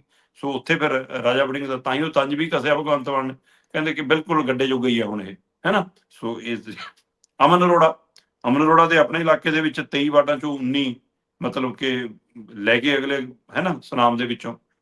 ਸੋ ਇਸ ਤਰ੍ਹਾਂ ਚੰਨੀ ਦੀ ਆਪਾਂ ਗੱਲ ਕਰ ਰਹੇ ਹਾਂ, 13 ਚੋਂ 11 ਵਾਰਡ ਚਰਨਜੀਤ ਸਿੰਘ ਚੰਨੀ ਚਮਕੌਰ ਚੋਂ ਜਿੱਤ ਕੇ ਹੁਣ ਆਪਣੀ ਪਾਰਟੀ ਤੇ ਵੀ ਦਬਾਅ ਬਣਾਉਣ ਜੋਗੇ ਹੋ ਗਏ। ਸੋ ਇਸ ਤਰ੍ਹਾਂ ਕੁਲਵੰਤ ਹੋਰੀ ਮੋਹਾਲੀ ਤੋਂ ਲੈ ਗਏ। ਸੋ ਇਹ ਸਾਰੀ ਪ੍ਰਕਿਰਿਆ ਦੇ ਵਿੱਚ ਭਗਵੰਤ ਮਾਨ ਜਿਹੜਾ ਇਹ ਕਹਿੰਦੇ ਨੇ ਕਿ ਸਾਡੇ ਲਈ ਤਾਂ ਲਓ ਜੀ ਇਹ ਸੈਮੀਫਾਈਨਲ ਹੋ ਨਿਬੜਿਆ ਤੇ ਇਸ ਤਰ੍ਹਾਂ ਫਾਈਨਲ ਚ ਆ ਗਏ। ਠੀਕ ਹੈ, ਜਦੋਂ ਤੁਸੀਂ ਜਿੱਤਦੇ ਹੋ ਉਸ ਜਿੱਤ ਦੇ ਨਾਲ ਤੁਹਾਡੇ ਵਰਕਰ ਨੂੰ, ਤੁਹਾਡੇ ਸਮਰਥਕ ਨੂੰ, ਤੁਹਾਡੇ ਲੀਡਰਾਂ ਨੂੰ ਬੂਸਟ ਮਿਲਦਾ, ਐਮਐਲਏ ਨੂੰ ਸੁੱਖ ਦਾ ਸਾਹ ਆਉਂਦਾ ਕਿ ਘੱਟੋ ਘੱਟ ਸ਼ਾਇਦ ਇਸ ਕਰਕੇ ਹੁਣ ਟਿਕਟ ਨਾ ਕੱਟੀ ਜਾਵੇ। ਮੂੰਹ ਕੱਟਣੀ ਹੋਈ ਤਾਂ ਕੱਟਣੀ ਹੋ ਆ, ਘੱਟੋ ਘੱਟ ਇਹ ਬਹਾਨਾ ਨਹੀਂ ਹੋਊਗਾ ਜੀ ਕਿ ਹਾਂ ਕਿ ਤੁਸੀਂ ਆਪਣੇ ਇਲਾਕੇ ਚ ਹਾਰ ਕੇ ਆ ਕੇ ਲਓ ਜੀ ਅਸੀਂ ਤਾਂ ਆਪਣਾ ਕੰਮ ਕਰਤਾ। ਇਸ ਤਰੀਕੇ ਕਾਰਨ ਨਾਲ ਉਹ ਕਹਿਣ ਜੋਗੇ। ਪਰ ਕੀ ਸੱਚਮੁੱਚ ਇਹ ਨਤੀਜੇ 2027 ਦੇ ਨਤੀਜਿਆਂ ਨੂੰ ਪ੍ਰਭਾਵਿਤ ਕਰਦੇ ਨੇ, ਜਾਂ ਇਹਨੂੰ ਨਤੀਜਿਆਂ ਨੂੰ ਉਸ ਤਰ੍ਹਾਂ ਦਾ ਹੀ ਨਤੀਜੇ ਦੇਖਿਆ ਜਾ ਸਕਦਾ? 18 ਲੱਖ ਦੇ ਕਰੀਬ ਵੋਟ ਹੈ ਜੀ, ਜਿਹੜੀ ਮਤਲਬ ਕਿ 36 ਲੱਖ ਵੋਟ ਹੈ ਜੀ, ਚੋਂ 18 ਲੱਖ ਮਰਦ ਵੋਟਰ ਸੀ ਤੇ 17,72,000 ਸਮਥਿੰਗ ਮਹਿਲਾ ਵੋਟ ਸੀ। 36 ਲੱਖ ਵੋਟ ਦੇ ਨਾਲ ਅਸੀਂ ਇਹ ਕੌਂਸਲ ਚੋਣਾਂ ਦਾ ਨਤੀਜੇ ਦੇਖ ਰਹੇ ਹਾਂ। ਤੇ ਜਿਹੜੀਆਂ 2027 ਦੀਆਂ ਚੋਣਾਂ ਹੋਣੀਆਂ ਨੇ ਤਾਂ 2 ਕਰੋੜ 18 ਲੱਖ ਦੇ ਗੇੜ ਚ ਵੋਟਰ ਹੈ ਜੀ। ਤੇ 2 ਕਰੋੜ 18 ਲੱਖ ਦੇ ਵੋਟਰ ਦਾ ਨਤੀਜਾ ਵੀ ਅਸੀਂ 36 ਲੱਖ ਦੇ ਵੋਟਰਾਂ ਦੇ ਹਿਸਾਬ ਨਾਲ ਕਿਵੇਂ ਦੇਖ ਲਾਂਗੇ? ਤੇ ਜੇ ਉਹਦੇ ਵਿੱਚੋਂ ਵੀ 64% ਵੋਟ ਪੋਲ ਹੋਈ ਹੋਵੇ ਸਰ। ਇਸ ਲਈ ਇਹ ਕਹਿਣਾ ਕਿ ਸਾਰੇ ਨਤੀਜੇ ਉਹੀ ਨਤੀਜੇ ਬਣ ਜਾਣਗੇ, ਇਹ ਸੰਭਵ ਤਾਂ ਨਹੀਂ ਹੈ। ਦੂਸਰਾ, ਇਹਨੂੰ ਇੱਕ ਨੁਕਤੇ ਨਾਲ ਹੋਰ ਸਮਝਿਆ ਜਾ ਸਕਦਾ। 2021 ਦੇ ਵਿੱਚ ਜਦੋਂ ਇਹ ਚੋਣਾਂ ਹੋਈਆਂ, ਕੌਂਸਲ ਚੋਣਾਂ, ਤਦ ਕਾਂਗਰਸ ਇਹਦੇ ਨਾਲੋਂ ਕਿਤੇ ਵੱਡੇ ਮਾਰਜਨ ਨਾਲ ਜਿੱਤ ਕੇ ਆਈ ਸੀ ਜੀ। ਇਹ ਤਾਂ 954 ਦੀ ਖੜੇ ਨੇ, ਉਹ ਤਾਂ 1000 ਦੇ ਪਾਰ ਸੀ, 1100 ਦੇ ਗੇੜ ਦੇ ਵਿੱਚ ਸੀਗੇ ਉਹ। ਸੋ ਜੇ ਉਹ ਸ਼ਾਇਦ ਉਹ ਤੋਂ ਵੀ ਵੱਧ, ਤੇ ਜੇ ਉਹ ਇੰਨਾ ਵੱਡਾ ਮਾਰਜਨ ਲੈ ਕੇ ਵੀ 2022 ਦੀਆਂ ਵਿਧਾਨ ਸਭਾ ਚੋਣਾਂ 'ਚ ਕਿਤੇ ਲੱਭੇ ਨਹੀਂ, ਰੜਕੇ ਨਹੀਂ, ਕਿਤੇ ਦਿਖੇ ਨਹੀਂ, ਵਿਰੋਧੀ ਧਿਰ ਹੋ ਕੇ ਵੀ ਵਿਰੋਧੀ ਧਿਰ ਦਾ ਕੰਮ ਨਹੀਂ ਕਰ ਪਾ ਰਹੇ, ਹੈ ਨਾ, ਤੇ ਫਿਰ ਇਹ ਕੀ ਗਰੰਟੀ ਹੈ ਜੀ ਕਿ ਇਹ ਚੋਣਾਂ ਦੇ ਨਤੀਜੇ ਹੀ ਕਿਉਂਕਿ 2027 ਦੀਆਂ ਚੋਣਾਂ ਜਦੋਂ ਵਿਧਾਨ ਸਭਾ ਚੋਣਾਂ ਹੋਣਗੀਆਂ ਤਦ ਲਗਭਗ ਅਫਸਰਸ਼ਾਹੀ ਹੱਥ ਛੜਾ ਜਾਂਦੀ ਆ। ਸਹੀ ਹੈ। ਤੇ ਡੀਏ ਵਾਲੇ ਮਾਮਲੇ 'ਚ ਤੁਸੀਂ ਬੁਰੀ ਤਰ੍ਹਾਂ ਘਿਰੇ ਹੋ, ਬੁਰੀ ਤਰ੍ਹਾਂ ਫਸੇ ਹੋ। ਉਹ ਚਾਹੇ ਪੈਨਸ਼ਨ ਵਾਲਾ ਹੋਵੇ, 7 ਲੱਖ 7.5 ਲੱਖ ਮੁਲਾਜ਼ਮ ਹੈ, 7.5 ਲੱਖ ਮੁਲਾਜ਼ਮ ਦਾ ਮਤਲਬ 35 ਲੱਖ ਬੰਦਾ, 4 ਤੋਂ 5 ਜੀ ਤਾਂ ਘਰ ਦੇ ਮੰਨ ਕੇ ਚੱਲੋ ਉਹਨਾਂ ਦੇ ਕਹੇ ਤੇ। ਸਹੀ ਹੈ, ਬਿਲਕੁਲ। ਉਹ ਤੁਹਾਡੇ ਲਈ ਮੁਸ਼ਕਲ ਖੜੀ ਹੈ। ਫਿਰ ਤੰਤਰ ਜੰਤਰ ਕੇਂਦਰਾਂ ਦੀਆਂ ਏਜੰਸੀਆਂ ਲੱਗ ਜਾਂਦੀਆਂ ਪੁਲਿਸ ਦੀ ਬਜਾਏ, ਉਹਨਾਂ ਦੇ ਹੱਥ ਕਾਫੀ ਕੰਟਰੋਲ ਹੁੰਦਾ ਉਹਨਾਂ ਚੋਣਾਂ ਦਾ। ਤੇ ਉਸ ਸਥਿਤੀ ਦੇ ਵਿੱਚ ਤੁਹਾਡੇ ਵਾਲੇ ਟਿਕਟਾਂ ਕੱਟ ਕਟਾਈ ਵਾਲਾ ਜਿਹੜਾ ਖੇਡ ਚੱਲਣਾ, 40 ਦੀਆਂ ਕੱਟ ਹੋਣੀਆਂ ਜਾਂ 30 ਦੀਆਂ ਕੱਟ ਹੋਣੀਆਂ, ਹੈ ਨਾ, ਉਹਦੇ ਉੱਤੇ ਸਵਾਲ ਖੜਾ। ਤੇ ਹੁਣ ਤੁਸੀਂ ਚਾਹੇ ਥੋੜੇ ਤੇ ਰਿਪੋਰਟ ਕਰ ਦਿਓ, ਫਿਰ ਤੁਸੀਂ ਚਲੋ ਜੀ ਰਤਨ ਧਾਲੀਵਾਲ ਕਰਨੀ ਹੋ ਜਾਓ ਜੀ ਹੁਣ, ਹੈ ਨਾ, ਇਹਦੇ ਤੇ ਕਾਰਵਾਈ ਕਰ ਲਾਂਗੇ ਜੋ ਇਹ ਤਰੀਕੇ ਅਪਣਾ ਲਓ, ਫਿਰ ਉਹ ਤਰੀਕੇ ਥੋੜੇ ਧਰੇ ਰਹਿ ਜਾਣੇ ਆ। ਉਹ ਸਾਰੀ ਪ੍ਰਕਿਰਿਆ ਨੂੰ ਤੁਸੀਂ ਇਸ ਤਰ੍ਹਾਂ, ਫਿਰ ਲੋਕਾਂ ਨੇ ਉਸ ਸਮੇਂ ਆਪਣਾ ਹਲਕਾ ਦੇਖਣਾ ਹੈ, ਹਲਕੇ ਦੇ ਮੁੱਦੇ ਦੇਖਣੇ ਨੇ, ਬੰਦਾ ਦੇਖਣਾ ਹੈ, ਬਹੁਤ ਕੁਝ ਹੋਊਗਾ। ਸੋ ਇਸ ਲਈ ਇਹ ਨਹੀਂ ਕਹਿ ਸਕਦੇ ਕਿ ਤੁਸੀਂ ਇਹੀ ਨਤੀਜੇ ਉਸ ਸਮੇਂ ਆਉਣਗੇ। ਪਰ ਠੀਕ ਹੈ, ਭਗਵੰਤ ਮਾਨ ਨਰੇਟਿਵ ਸਿਰਜਣ ਚ ਮਾਹਰ ਨੇ, ਆਮ ਆਦਮੀ ਪਾਰਟੀ ਪ੍ਰਚਾਰ ਕਰਨ ਦੇ ਵਿੱਚ ਮਹਾਰਤ ਰੱਖਦੀ ਹੈ। ਸਹੀ ਹੈ। ਇਸ ਤਰੀਕੇ ਕਾਰਨ ਨਾਲ ਉਹ ਆਪਣੇ ਆਪ ਨੂੰ ਪੇਸ਼ ਕਰ ਸਕਦੇ ਨੇ। ਕੱਲ ਮੈਂ ਸਮੁੱਚੀ ਪ੍ਰੈਸ ਕਾਨਫਰੰਸ ਸੁਣ ਰਿਹਾ ਸੀ ਭਗਵੰਤ ਮਾਨ ਹੋਰਾਂ ਦੀ, ਉਹਦੇ ਵਿੱਚ ਉਹਨਾਂ ਨੇ ਆਪਣੀ ਪਿੱਠ ਵੀ ਥਾਪੜੀ, ਆਪਣੀ ਪਾਰਟੀ ਦੀ ਪਿੱਠ ਵੀ ਥਾਪੜੀ, ਪਰ ਕੱਲ ਕੇਜਰੀਵਾਲ ਦੀ ਪਿੱਠ ਤੇ ਹੱਥ ਫੇਰਨਾ ਭੁੱਲ ਗਏ। ਇੱਕ ਵਾਰ ਵੀ ਜ਼ਿਕਰ ਨਹੀਂ ਕੀਤਾ ਕੇਜਰੀਵਾਲ ਦਾ। ਇਹਦੇ ਵੀ ਬਹੁਤ ਅਰਥ ਅਜੇ ਲਏ ਜਾ ਰਹੇ ਨੇ, ਨਹੀਂ ਤਾਂ ਹੈ ਨਾ ਹਮੇਸ਼ਾ ਉਹਨਾਂ ਦਾ ਨਾਂ ਲੈਣਾ ਹੁੰਦਾ। ਤੇ ਮੈਂ ਇੱਕਾ ਦੁੱਕਾ ਹੋਰ ਲੀਡਰ ਨੂੰ ਸੁਣ ਰਿਹਾ ਸੀ, ਉਹਨਾਂ ਦੇ ਮੂੰਹ ਤੇ ਵੀ ਛੇਤੀ ਕੱਲ ਕੇਜਰੀਵਾਲ ਆਇਆ ਨਹੀਂ। ਸੋ ਹੁਣ ਇਹ ਸਾਰਿਆਂ ਦੇ ਵੀ ਅਰਥ ਲਾਏ ਜਾ ਰਹੇ ਨੇ ਕਿ ਉਸ ਸਮੇਂ ਤੱਕ ਬਣਨਾ ਕੀ ਹੈ। ਸੋ ਜਿੱਥੇ ਆਮ ਆਦਮੀ ਪਾਰਟੀ ਨੂੰ ਇਹ ਮੰਨ ਕੇ ਨਹੀਂ ਚੱਲਣਾ ਚਾਹੀਦਾ ਕਿ ਹਾਂ ਤੁਸੀਂ ਇਹਨਾਂ ਨਤੀਜਿਆਂ ਸਾਰੇ ਜਿੱਤ ਜਾਓਗੇ, ਉੱਥੇ ਕਾਂਗਰਸ ਵੀ ਇਹ ਨਾ ਸਮਝੇ ਕਿ ਹਾਂ ਚੱਲ ਇੰਨੀਆਂ ਸੀਟਾਂ ਆ ਗਈਆਂ ਸ਼ਾਇਦ ਉੱਥੇ ਵੱਧ ਜਾਣਗੀਆਂ, ਜਾਂ ਅਕਾਲੀ ਦਲ ਬੀਜੇਪੀ ਨੂੰ ਵੀ ਆਪਣੇ ਤੇ ਹੁਣ ਗੱਠਜੋੜ ਦੇ ਉੱਤੇ ਜੇ ਜਾਣਾ ਹੈ ਤਾਂ ਹੁਣ ਤੋਂ ਹੀ ਫੈਸਲਾ ਲੈਣਾ ਪਊਗਾ। ਹੁਣ ਤਾਂ ਰਹਿ 4 ਮਹੀਨੇ ਗਏ, ਜੇ ਨਹੀਂ ਜਾਣਾ ਤਾਂ ਕੀ ਕਰਨਾ। ਸੋ ਸਾਰੀਆਂ ਪਾਰਟੀਆਂ ਦੇ ਲਈ ਦੁਵਿਧਾ ਹੈ, ਤੇ ਕਿਤੇ ਇਹ ਨਾ ਹੋਵੇ ਕਿ ਉਹ ਨਤੀਜੇ ਕਿਸੇ ਨੂੰ ਵੀ ਗੱਠ ਜੋੜਨਾ, ਮਤਲਬ ਕਿਸੇ ਨੂੰ ਵੀ ਪੂਰਨ ਬਹੁਮਤ ਨਾ ਦੇ ਕੇ ਜਾਣ। ਇਹਦੇ ਉੱਤੇ ਵੀ ਨਜ਼ਰਸਾਨੀ ਰੱਖਣ ਦੀ ਲੋੜ ਹੈ। ਸਹੀ ਹੈ ਜੀ, ਬਿਲਕੁਲ। ਤੇ ਅਗਲੀ ਗੱਲ ਕਰੀਏ ਭਾਜਪਾ ਦੀ ਚਰਚਾ, ਜਿਵੇਂ ਆਪਾਂ ਤੁਸੀਂ ਸ਼ੁਰੂ ਦੇ ਵਿੱਚ ਕੀਤੀ ਹੈ।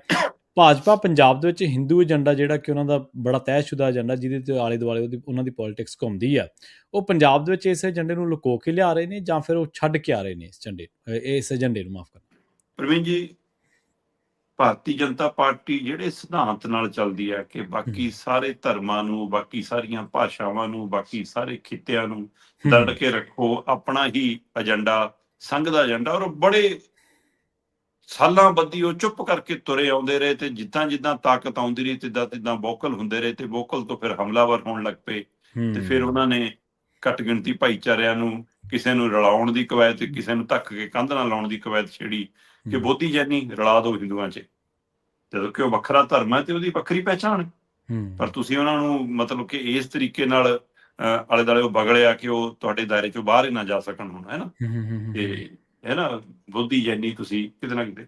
ਫਿਰ ਉਸ ਤੋਂ ਬਾਅਦ ਘੱਟ ਗਿਣਤੀ ਭਾਈਚਾਰੇ 'ਚ, ਪਰ ਭਾਰਤ 'ਚ ਬਹੁ ਗਿਣਤੀਆਂ ਦੇ ਵਿੱਚ, ਘੱਟ ਗਿਣਤੀਆਂ 'ਚ ਬਹੁ ਗਿਣਤੀ ਮੁਸਲਮਾਨ ਭਾਈਚਾਰਾ, ਜਿਵੇਂ ਉਹਨੂੰ ਹਾਸ਼ੀਏ ਤੇ ਧੱਕਣ ਦਾ ਕੰਮ ਸ਼ੁਰੂ ਕੀਤਾ, ਹੈ ਨਾ, ਚਾਹੇ ਉਹਦੇ ਵਿੱਚ ਕੁਝ ਉਹਨਾਂ ਧਿਰਾਂ ਦੀਆਂ ਗਲਤੀਆਂ ਹੋਣ ਕਿ ਜਿੱਥੇ ਉਹ ਬਹੁ ਗਿਣਤੀ ਹੁੰਦੇ ਸੀ ਉੱਥੇ ਉਹ ਜਿਹੋ ਜਿਹਾ ਵਿਵਹਾਰ ਕਰਦੇ ਸੀ, ਜੋ ਮਰਜ਼ੀ ਹੋਵੇ, ਪਰ ਇਹਨਾਂ ਨੇ ਉਹਨਾਂ ਨਾਲ ਜਿਹੋ ਜਿਹਾ ਕੀਤਾ ਤੇ ਉਹ ਧੱਕ ਕੇ ਕੰਧ ਨਾਲ ਲਾ ਲਈ।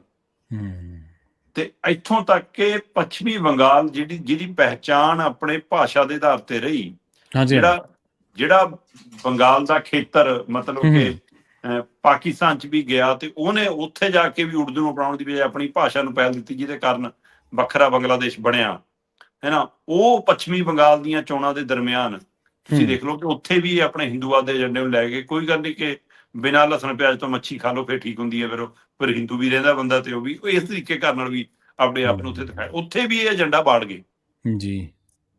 ਪਰ ਕੀ ਪੰਜਾਬ ਦੇ ਵਿੱਚ ਇਹਨਾਂ ਨੂੰ ਇਹ ਲੱਗਦਾ ਕਿ ਇੱਥੇ ਅਸੀਂ ਮੁਸਲਿਮ ਭਾਈਚਾਰੇ ਦੇ ਖਿਲਾਫ ਤਾਂ ਨੈਰੇਟਿਵ ਸਿਰਜ ਨਹੀਂ ਸਕਦੇ, ਇੱਥੇ ਤਾਂ ਉਹਦੀ ਗਿਣਤੀ ਵੱਡੀ ਹੈ ਨਹੀਂ, ਤੇ ਫਿਰ ਇੱਥੇ ਕੀ ਹਿੰਦੂ ਸਿੱਖ ਕਰ ਲਈਏ। ਤੇ ਉਹ ਇਹਨਾਂ ਨੂੰ ਲੱਗਦਾ ਕਿ ਇੱਕ ਘੱਟ ਗਿਣਤੀ, ਤੁਸੀਂ ਜੇ ਲੋਕਤੰਤਰਕ ਤਰੀਕੇ ਨਾਲ ਚੱਲਣੀ ਹੈ ਸਰਕਾਰ, ਤੁਹਾਨੂੰ ਦਿਖਣਾ ਚਾਹੀਦਾ ਕੋਈ ਤਾਂ ਤੁਹਾਡੇ ਨਾਲ ਹੋਵੇ, ਉਹ ਨਾਲ ਦਿਖਾਉਣਾ ਮਜਬੂਰੀ ਹੈ ਜੀ। ਜਾਂ ਇਹਨਾਂ ਨੂੰ ਲੱਗਦਾ ਕਿ ਹਰਿਆਣੇ ਵਰਗੇ ਸੂਬੇ 'ਚ ਸਰ ਗਿਆ ਕਿ ਜਾਟ ਨੂੰ ਪਰੇ ਕਰਕੇ ਵੀ ਸਰ ਜੂਗਾ, ਕੋਈ ਚੱਕਰ ਨਹੀਂ ਗਾ, ਪਰ ਇੱਥੇ ਜੱਟਾਂ ਨੂੰ ਵੀ ਪਰੇ ਕਰਨਾ ਮੁਸ਼ਕਲ ਹੈ ਇਹਨਾਂ ਲਈ, ਜਦੋਂ ਕਿ 20% ਹੀ ਕਿਹਾ ਜਾਂਦਾ ਕਿ ਜੱਟ ਸਿੱਖ ਭਾਈਚਾਰਾ ਪੰਜਾਬ 'ਚ ਹੈਗਾ, 20-21%, ਪਰ ਉਹਦੇ ਬਾਵਜੂਦ ਵੀ ਜਿਵੇਂ ਉਹ ਕਲਚਰ ਦੇ ਵਿੱਚ, ਸੱਭਿਆਚਾਰ ਦੇ ਵਿੱਚ, ਪੰਜਾਬੀ ਖਿੱਤੇ ਦੇ ਵਿੱਚ ਆਪਣੀ ਸਪੇਸ ਬਣਾ ਕੇ ਦਮ ਰੱਖਦਾ ਹੈ ਨਾ, ਉਸ ਨੂੰ ਖਾਰਜ ਕਰਕੇ ਇਹਨਾਂ ਲਈ ਆਉਣਾ ਮੁਸ਼ਕਲ ਹੈ। ਜਾਂ ਇਹਨਾਂ ਨੂੰ ਲੱਗਦਾ ਕਿ ਪੰਜਾਬ ਦਾ ਹਿੰਦੂ ਜਮਨਾ ਪਾਰ ਵਰਗਾ ਹਿੰਦੂ ਨਹੀਂ ਹੈਗਾ, ਹੈ ਨਾ, ਇਹ ਐ ਨਹੀਂਗਾ, ਤੇ ਜੇ ਐ ਹੁੰਦਾ ਹੁਣ ਇਹ ਸ਼ਹਿਰੀ ਚੋਣਾਂ ਹੀ ਸੀਗੀਆਂ, ਫਿਰ ਤਾਂ ਤੁਹਾਡੇ ਲਈ ਵੋਟਾਂ ਵੀ ਪੈਂਦੀਆਂ ਤੇ ਨਾ ਵੀ ਜਿੱਤਦੇ ਤਾਂ ਵੀ ਬਾਹਰ ਆ ਕੇ ਰੌਲਾ ਪਾਉਂਦੇ ਹੋ। ਸਹੀ ਹੈ। ਤੇ ਆਪਾਂ ਪਹਿਲਾਂ ਵੀ ਗੱਲ ਕਰ ਰਹੇ ਸੀ ਕਿ ਹੁਣ ਪੰਜਾਬ ਦੇ ਸ਼ਹਿਰ ਉਹੀ ਜੇ ਦਿੱਲੀ ਬੰਬੇ ਵਰਗੇ ਸ਼ਹਿਰ ਵੀ ਨਹੀਂ ਹੈਗੇ, ਇਹ ਪੂਰਾ ਇੱਕ ਮਿਕਸ ਕਲਚਰ ਹੈ, ਇਹਦੇ ਵਿੱਚ ਸਾਰਾ ਹੀ ਅੱਜ ਕੱਲ੍ਹ ਕਾਰੋਬਾਰ ਦੇ ਖੇਤਰ 'ਚ ਵੀ ਹਰ ਭਾਈਚਾਰਾ ਬੈਠਾ ਹੈ। ਸਹੀ ਹੈ।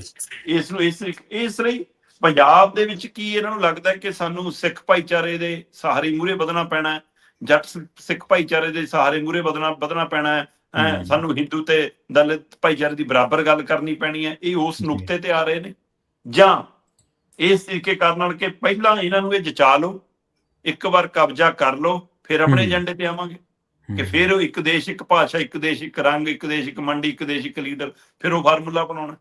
ਜੋ ਵੀ ਹੋਵੇ ਇਹਨਾਂ ਦੇ ਮਨਸ਼ਿਆਂ ਤੇ ਸ਼ੱਕ ਖੜੇ ਰਹਿਣੇ ਆ ਜੀ।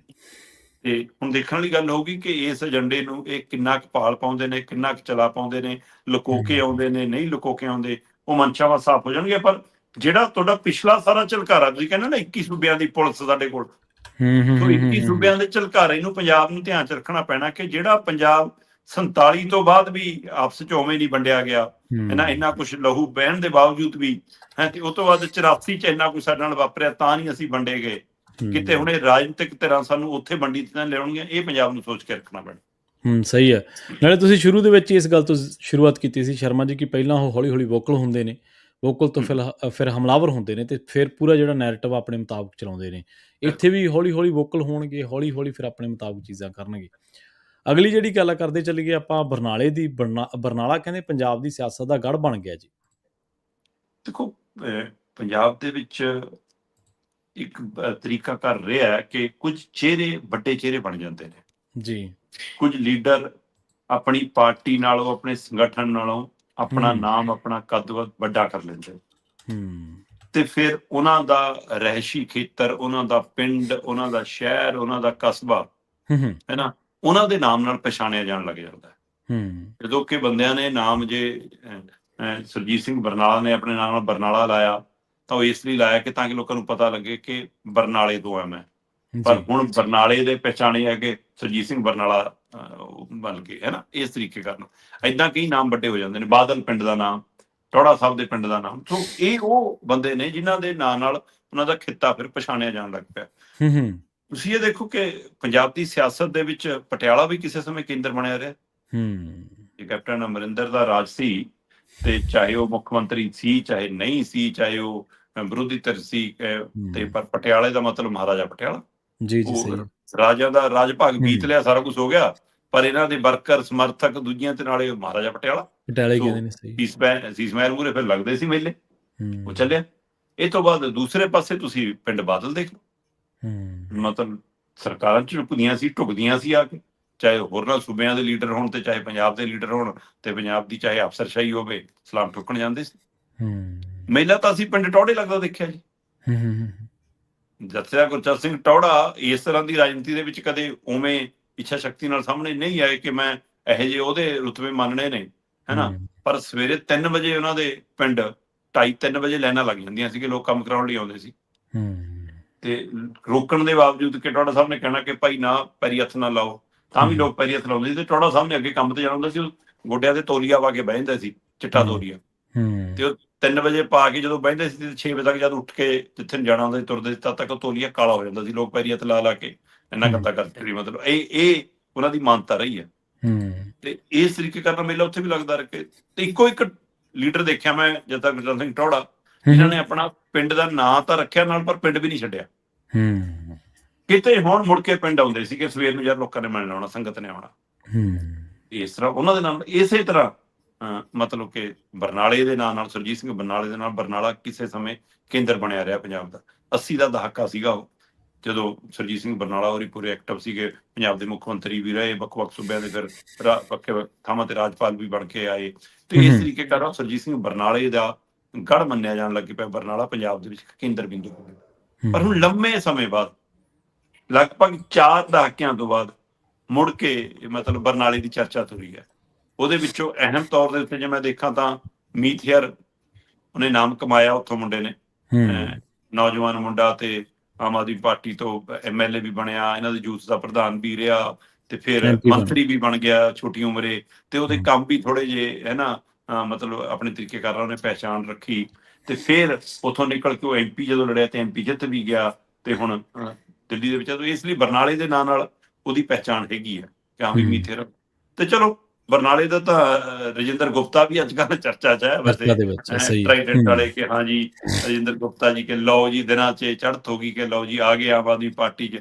ਇਹ ਅਜੇ ਰਾਜ ਸਭਾ ਦੀ ਪੌੜੀਆਂ ਚੜਾ ਕੇ ਆਏ ਸੀ, ਆਪ ਉਤਰ ਰਹੇ ਸੀ, ਜਾਨੂੰ ਅਗਲਾ ਛਾਲ ਮਾਰ ਕੇ BJP 'ਚ ਵੀ ਬੈਠ ਗਏ, ਦੇਖਦੇ ਰਹਿ ਗਏ।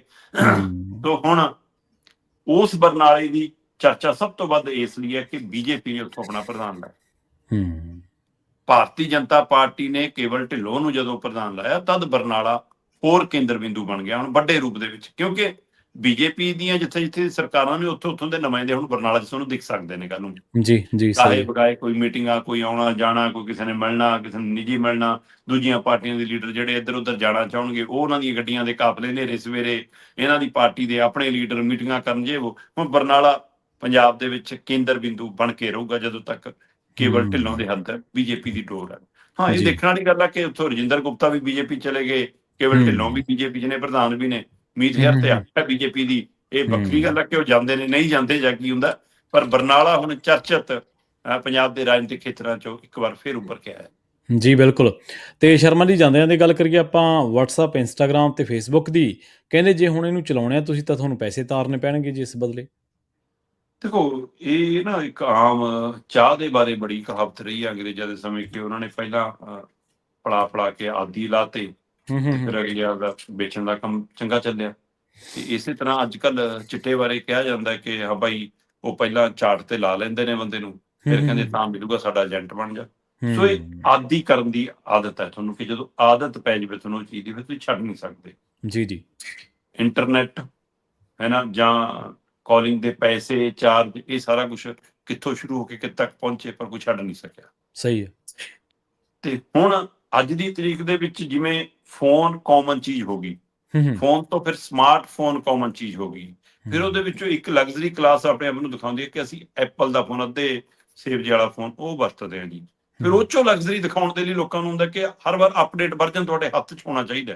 ਫਿਰ ਲੋਕ ਉਹਨੂੰ ਦੇਖ ਕੇ ਅੰਦਾਜ਼ਾ ਲਾਉਂਦੇ ਨੇ ਪੁੱਠੇ ਪਾਸਿਓਂ ਫੋਨ ਤੋਂ ਕਿ ਹਾਂਜੀ ਕੈਮਰੇ ਜਨ ਤੋਂ ਕਿ ਕਿਹੜਾ ਵਰਜ਼ਨ ਹੈ ਜੀ, ਪਤਾ ਨਹੀਂ 16 ਹੈ, ਪਤਾ ਨਹੀਂ ਜੋ ਵੀ ਜਿਹੜੇ ਚੱਲਦੇ ਆ, ਮਤਲਬ ਉਹ ਨੰਬਰ ਹੈ ਜਿਹੜੀ ਗੱਲ ਆਉਂਦੀ ਹੈ। ਹੁਣ ਇਹ ਆਪਣੇ ਆਪ ਨੂੰ ਲਗਜ਼ਰੀ ਦਿਖਾਉਣ ਦੀ ਪ੍ਰਕਿਰਿਆ। ਹੁਣ ਅਗਲਾ ਕਹਿੰਦੇ ਵੀ ਕਿ ਇੰਸਟਾਗ੍ਰਾਮ, ਫੇਸਬੁੱਕ, ਟਵਿੱਟਰ, ਇਹ ਤਾਂ ਸਾਰੇ ਹੀ ਹੈਗੇ ਇਹਨਾਂ ਚੀਜ਼ਾਂ ਤੇ। ਸਹੀ ਹੈ। ਤੇ ਫਿਰ ਆਪਾਂ ਵੱਖਰੇ ਕਿਵੇਂ ਦੇਖੀਏ? ਉਹ ਕਹਿੰਦੇ ਫਿਰ ਤੁਹਾਡੇ ਵੱਖਰੀ ਬੱਤੀ ਲੱਗੀ ਹੋਣੀ ਚਾਹੀਦੀ ਹੈ ਨਾ ਸਿਰ ਤੇ, ਲਾਲ ਬੱਤੀ ਵਾਲੀ ਗੱਡੀ। ਸੜਕ ਤੇ ਗੱਡੀਆਂ ਤਾਂ ਬਹੁਤ ਚੱਲਦੀਆਂ। ਸਹੀ ਹੈ। ਉਹਨਾਂ ਦੇ ਲਾਲ ਬੱਤੀ ਵਾਲੀ ਗੱਡੀ ਨੂੰ ਵੱਖਰਾ ਥਾਂ ਮਿਲਦਾ ਨਾ। ਤੇ ਉਸ ਤਰੀਕੇ ਨਾਲ ਹੁਣ ਫੇਸਬੁੱਕ, WhatsApp, ਇੰਸਟਾਗ੍ਰਾਮ ਲਾਲ ਬੱਤੀਆਂ ਬਣਨ ਲੱਗਿਆ। ਠੀਕ ਹੈ। ਉਹ ਕਹਿੰਦੇ ਵੀ ਅਸੀਂ ਪਲੱਸ ਵਰਜਨ ਲਿਆ ਰਹੇ ਇਹਦਾ। ਤੇ ਮੈਟਾ ਦੀ ਇਹ ਯੋਜਨਾ ਆਉਂਦੇ ਦਿਨਾਂ ਦੇ ਵਿੱਚ ਇਹਨੂੰ ਮਤਲਬ ਅੰਤਮ ਸ਼ੋਅ ਦਿੱਤਾ ਗਿਆ। ਬਸ ਹੁਣ ਇਹਨੂੰ ਚੈੱਕ ਕਰਕੇ ਹੀ ਦੇਖਣਾ। ਉਹਦੇ ਵਿੱਚੋਂ ਕਹਿੰਦੇ ਮੋਟਾ ਜਿਹਾ ਪਹਿਲੂ ਜਿਹੜਾ ਉੱਪਰ ਕੇ ਆਉਂਦਾ ਉਹ ਇਹੀ ਹੈ ਕਿ ਉਹ ਕਹਿੰਦੇ ਪਲੱਸ ਵਰਜਨ ਆਏਗਾ ਫੇਸਬੁੱਕ ਦਾ, ਇੰਸਟਾਗ੍ਰਾਮ ਦਾ ਤੇ ਇਹਦਾ WhatsApp। ਠੀਕ ਹੈ। WhatsApp, ਫੇਸਬੁੱਕ, ਇੰਸਟਾਗ੍ਰਾਮ ਤਿੰਨੇ ਮੈਟਾ ਨਾਲ ਸੰਬੰਧਿਤ ਨੇ ਸਿੱਧੇ। ਤੇ ਉਹਨਾਂ ਦੀ ਇਹ ਯੋਜਨਾ ਹੈ ਕਿ ਇਹਨਾਂ ਦੇ ਪਲੱਸ ਵਰਜਨ ਦੇ ਵਿੱਚ ਤੁਹਾਨੂੰ ਕੁਝ ਵੱਖਰੀਆਂ ਸਹੂਲਤਾਂ ਦੇਵਾਂਗੇ, ਜਿਹਦੇ ਵਿੱਚ ਖਾਸ ਕਰਕੇ ਕਿ ਤੁਸੀਂ ਆਪਣੇ ਪਸੰਦੀਦਾ ਲੋਕਾਂ ਦੀ ਵੱਖਰੀ ਲਿਸਟ ਬਣਾ ਸਕਦੇ ਹੋ। ਠੀਕ ਹੈ। ਤੁਸੀਂ 24 ਘੰਟੇ ਤੋਂ ਵੱਧ ਵੀ ਆਪਣੀ ਤੁਹਾਡੀ ਰੀਲ ਬਰਕਰਾਰ ਹੋਊਗੀ। 24 ਘੰਟੇ ਤੋਂ ਬਾਅਦ ਰੀਲ ਹਟੂਗੀ ਨਹੀਂ। ਉਹ ਜੋ ਰੀਲ ਨਹੀਂ ਮਾਫ ਕਰਨਾ, ਸਟੋਰੀ ਲਾਉਂਦੇ ਹੈ ਨਾ। ਫਿਰ ਉਹ ਕਹਿੰਦੇ ਕਿ ਖਾਸ ਸਹੂਲਤ ਤੁਹਾਨੂੰ ਮਿਲੂਗੀ, ਤੁਸੀਂ ਚੋਰੀ ਛਿਪੇ ਜਾ ਕੇ ਦੂਜਿਆਂ ਦੀਆਂ ਸਟੋਰੀਆਂ, ਦੂਜਿਆਂ ਦੀਆਂ ਪ੍ਰੋਫਾਈਲ ਵੀ ਦੇਖ ਸਕੋਗੇ। ਠੀਕ ਹੈ। ਹੁਣ ਇਹ ਨਿੱਜਤਾ ਤੇ ਹਮਲਾ ਨਹੀਂ। ਫਿਰ ਬਿਨਾਂ ਦੂਜਿਆਂ ਨੂੰ ਪਰੇਸ਼ਾਨ ਕੀਤਿਆਂ ਤੁਸੀਂ ਪ੍ਰੋਫਾਈਲ ਅਪਡੇਟ ਕਰ ਸਕੋਗੇ, ਹੈ ਨਾ। ਸਜਾਵਟ ਦੀਆਂ ਨਵੀਆਂ ਤਰੀਕਾਕਾਰ ਮਿਲਣਗੇ ਤੁਹਾਨੂੰ। ਇਹ ਕਾਫੀ ਚੀਜ਼ਾਂ ਇਹਦੇ ਬਾਰੇ ਜ਼ਿਕਰ ਕੀਤਾ ਗਿਆ। ਹੁਣ ਇਹਦੇ ਵਿੱਚ ਮੋਟਾ ਜਿਹਾ ਜਿਹੜਾ ਮਤਲਬ ਸਧਾਰਨ ਆਮ ਜਿਹੜੇ ਯੂਜ਼ਰ ਨੇ ਉਹਨਾਂ ਲਈ ਕੀ ਹੋਊਗਾ ਕਿ ਜੇ ਇੰਸਟਾਗ੍ਰਾਮ ਦਾ ਪਲੱਸ ਵਰਜਨ ਲੈਣਾ ਹੈ ਤਾਂ ਲਗਭਗ $4, $3.99 ਦਾ ਤੁਹਾਨੂੰ ਹਰ ਮਹੀਨੇ ਖਰਚਾ ਪੈਣਾ। ਇਹ 380-81 ਰੁਪਏ ਬਣਦਾ। ਸੇਮ ਇਹੀ ਫੇਸਬੁੱਕ ਦਾ ਤੁਹਾਨੂੰ ਪੈਕੇਜ ਲੈਣਾ ਪਊਗਾ ਪਲੱਸ ਵਰਜਨ ਦਾ, $3.99। ਉਹ ਵੀ 380-81 ਰੁਪਏ ਭਾਰਤੀ ਕਰੰਸੀ ਹਿਸਾਬ ਨਾਲ ਹਰ ਮਹੀਨੇ ਬਣਦਾ। ਤੇ WhatsApp ਦਾ $2.99, ਲਗਭਗ $3, ਮਤਲਬ ਇਹ 280-81 ਰੁਪਏ ਬਣਦਾ। ਸੋ ਇਹ ਹਰ ਮਹੀਨੇ ਦਾ ਖਰਚਾ। ਇਹ ਤੋਂ ਇਲਾਵਾ ਜੇ ਤੁਸੀਂ ਗਾਂਹ ਜਾਓ ਤਾਂ ਮੈਟਾ ਨੇ ਬੜੀਆਂ, ਮੈਟਾ ਕਹਿੰਦੇ AI ਯੂਜ਼ਰ ਦੇ ਲਈ ਵੀ 2 ਪਲਾਨ ਕਰ ਰਹੀ ਹੈ, ਜਿਹਦੇ ਵਿੱਚ ਮੈਟਾ OnePlus ਦਾ ਖਰਚਾ ਹੀ $8 ਦੇ ਕਰੀਬ ਹੋਊਗਾ, $7.99 ਪ੍ਰਤੀ ਮਹੀਨਾ। ਉਹ ਲਗਭਗ 770-80 ਰੁਪਏ ਬਣਦਾ। ਤੇ ਮੈਟਾ ਵਨ ਪ੍ਰੀਮੀਅਮ ਜਿਹੜਾ ਹੈਗਾ ਉਹ $20, $19.99, ਮਤਲਬ ਲਗਭਗ $2000 ਰੁਪਈਆ ਹਰ ਮਹੀਨੇ ਦਾ ਖਰਚਾ। ਸੋ ਇਸ ਤਰ੍ਹਾਂ ਤੁਸੀਂ ਸੁਪੀਰੀਅਰ ਹੋ, ਤੁਸੀਂ ਕਹਿਣ ਜੋਗੇ ਹੋਵੋਗੇ। ਤੁਸੀਂ ਕਿਹੜਾ ਵਰਜਨ ਵਰਤਦੇ ਹੋ? ਅਗਲਾ ਕਹੋ ਜੀ ਮੈਂ ਤਾਂ ਬਸ ਨਾਰਮਲ। ਉਹ ਲੈ ਮੈਂ ਪਲੱਸ ਵਰਤਦਾ, ਮੈਂ ਤਾਂ ਮੈਟਾ OnePlus ਵਰਤਦਾ, ਮੈਂ ਤਾਂ ਮੈਟਾ ਵਨ ਪ੍ਰੀਮੀਅਮ। ਮਤਲਬ ਇਹ ਲੇਅਰਾਂ ਬਦਲ ਕੇ ਲੋਕਾਂ ਨੂੰ ਆਪਣੇ ਆਪ ਨੂੰ ਹਾਈ ਦਿਖਾਉਣ ਦੀ ਪ੍ਰਕਿਰਿਆ ਤਹਿਤ, ਤੇ ਫਿਰ ਇਹ ਵੀ ਜੀ ਕਿ ਇਹਦੇ ਰਾਹੀਂ ਤੁਹਾਨੂੰ ਪੈਸੇ ਖਰਚ ਕੇ ਤੁਸੀਂ ਵੱਧ ਪੈਸੇ ਕਮਾ ਸਕੋਗੇ ਜੀ, ਇਹੀ ਜਿਹੀਆਂ ਕੋਈ ਟੂਲਸ ਤੁਹਾਨੂੰ ਵੱਖਰੇ ਦੇਵਾਂਗੇ, ਉਸ ਤਰੀਕੇ ਕਰਦਾ। ਇਹ ਮਾਰਕੀਟਿੰਗ ਦਾ ਹਿੱਸਾ ਤੇ ਉਹਦੇ ਵਿੱਚ ਅਗਲੇ ਪਹਿਲਾਂ ਵੀ ਕਾਮਯਾਬ ਨੇ, ਹੁਣ ਵੀ ਕਾਮਯਾਬ ਹੋ ਜਾਣਗੇ ਜੀ। ਤਾਂ ਜਿਹੜੇ ਚਾਰਟ ਲੱਗੇ ਨੇ ਆਦੀ ਨੇ, ਉਹ ਦੇਖਣਗੇ ਉਹਨਾਂ ਨੇ ਕਿੰਨਾ ਕੁ ਇਹਦੇ ਮਗਰ ਲੱਗਣਾ ਜਾਂ ਕਿੰਨਾ ਕਿਤੋਂ ਬਚਣਾ। ਤਾਂ ਜਾਲ ਹੈ ਜੀ ਇਹਦੇ ਵਿੱਚੋਂ, ਮਤਲਬ ਭੁੱਲ ਭੁਲਈਆ ਇਹਦੇ ਵਿੱਚੋਂ ਨਿਕਲਣਾ ਔਖਾ ਫਿਰ। ਬਿਲਕੁਲ ਜੀ। ਲੋਕਾਂ ਨੂੰ ਆਦਤ ਪੈ ਚੁੱਕੀ ਹੈ। ਲੋਕ ਤੜਕੇ ਉੱਠ ਕੇ ਸੁੱਖ ਸਾਂਦ ਘਰਦਿਆਂ ਦੀ ਪੁੱਛਣ ਨਾ ਪੁੱਛਣ, ਪਹਿਲਾਂ ਸੋਸ਼ਲ ਮੀਡੀਆ ਜ਼ਰੂਰ ਖੋਲ੍ਹਦੇ ਆ। ਇਹ ਘਰੇ ਕੋਈ ਬਿਮਾਰ ਪਿਆ ਹੋਵੇ ਉਹਨੂੰ ਫੋਨ ਕਰਨ ਕਿਸੇ ਰਿਸ਼ਤੇਦਾਰ ਨੂੰ ਜਾਂ ਕਿਸੇ ਨੂੰ, ਉਹ ਪਹਿਲਾਂ ਉੱਠ ਕੇ ਫੇਸਬੁੱਕ ਦਾ ਸਟੇਟਸ ਜਾਂ WhatsApp ਦਾ ਸਟੇਟਸ ਜ਼ਰੂਰ ਦੇਖਦੇ ਆ ਵੀ ਭਾਈ ਕਿਹਨੇ ਕੀ ਲਾਇਆ ਹੋਇਆ। ਫਿਰ ਆਪ ਉਹਦੇ ਮੁਤਾਬਕ ਲਾਉਣਾ ਜੇ ਕਿਸੇ ਨਾਲ ਮਾੜੀ ਮੋਟਾ ਮਨ ਮੁਤਾਬਕ ਆ। ਇਹ ਚੀਜ਼ਾਂ ਚੱਲਦੀਆਂ ਨੇ ਅੱਜ ਕੱਲ੍ਹ ਆਪਣੇ ਸਮਾਜ ਦੇ ਵਿੱਚ। ਸੋ ਸ਼ਰਮਾ ਜੀ, ਇਹਨਾਂ ਖਾਸ ਖਬਰਾਂ ਤੇ ਖਾਸ ਜਾਣਕਾਰੀਆਂ ਦੇ ਲਈ ਤੁਹਾਡਾ ਬਹੁਤ ਧੰਨਵਾਦ ਜੀ। ਸਤਿ ਸ਼੍ਰੀ ਅਕਾਲ। ਸਤਿ ਸ਼੍ਰੀ ਅਕਾਲ ਜੀ।